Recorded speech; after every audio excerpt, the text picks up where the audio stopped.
Hello guys, ഞാൻ ഇന്നൊരു ടിപ്പായിട്ടുള്ളൊരു video ആയിട്ടാണ് വന്നിട്ടുള്ളത്. നമ്മുടെ ബാംഗ്ലൂരിൽ നിന്ന് തിരുവനന്തപുരത്തേക്ക് അല്ലെങ്കിൽ കേരളത്തിലോട്ട് പോകാൻ വേണ്ടിയിട്ട് എന്തുമാത്രം ട്രെയിനിൻ്റെ ടിക്കറ്റ് കിട്ടാറില്ല, അല്ലെങ്കിൽ തന്നെ ബസ്സിന് 4000-5000 രൂപയാണ് ടിക്കറ്റ് വരുന്നത്.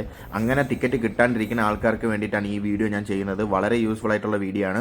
നമ്മൾ ചെയ്യേണ്ട കാര്യം വേറെ ഒന്നുമല്ല, ബാംഗ്ലൂരിൽ നിന്നും നാഗർകോവിലേക്ക് ടിക്കറ്റ് എടുക്കുക. ബാംഗ്ലൂരിൽ നിന്നും നാഗർകോവിലേക്കുള്ള വൈകുന്നേരം 5:30 SMVT നിന്ന് എടുക്കുന്ന ട്രെയിനാണത്. അതിൽ ടിക്കറ്റ് കിട്ടാൻ എളുപ്പമാണ്. അതിൽ ടിക്കറ്റ് എടുക്കുക. ടിക്കറ്റ് എടുത്തു കഴിഞ്ഞാൽ നമ്മൾ രാവിലെ 8 മണിക്ക് മുമ്പ് തന്നെ നമ്മൾ നാഗർകോവിൽ എത്തുന്നതാണ്. 8 മണിക്ക് ഇതേ സെയിം ട്രെയിൻ തന്നെ അവിടെ നാഗർകോവിൽ നിന്നും കൊച്ചുവേളിക്ക് പോകുന്നുണ്ട്. സോ നമ്മൾ ആ ട്രെയിന് അതിൽ തന്നെ ഇരുന്നാൽ മാത്രം മതി. ഓൺലൈനിൽ നമുക്ക് ടിക്കറ്റ് എടുക്കാം, അല്ല പുറത്ത് റെയിൽവേ സ്റ്റേഷനിൽ പോയിട്ട് നമുക്ക് ടിക്കറ്റ് എടുക്കാം. ടിക്കറ്റ് എടുത്തു കഴിഞ്ഞാൽ ആ ട്രെയിനിൽ തന്നെ നമുക്ക് പോയി ഇറങ്ങാവുന്നതാണ്. കൊച്ചുവേളി നമ്മുടെ മൈസൂരിൽ നിന്ന് നമ്മൾ കൊച്ചുവേളി പോകുന്ന ട്രെയിൻ എത്തുന്ന അതേ സെയിം സമയത്തിന് തന്നെ ഈ ട്രെയിൻ എത്തും. എന്നാൽ നമുക്ക് ടിക്കറ്റ് കിട്ടുകയും ചെയ്യും. അതാണ് ഈ ഒരു ട്രെയിനിൻ്റെ ഏറ്റവും വലിയ പ്രത്യേകത.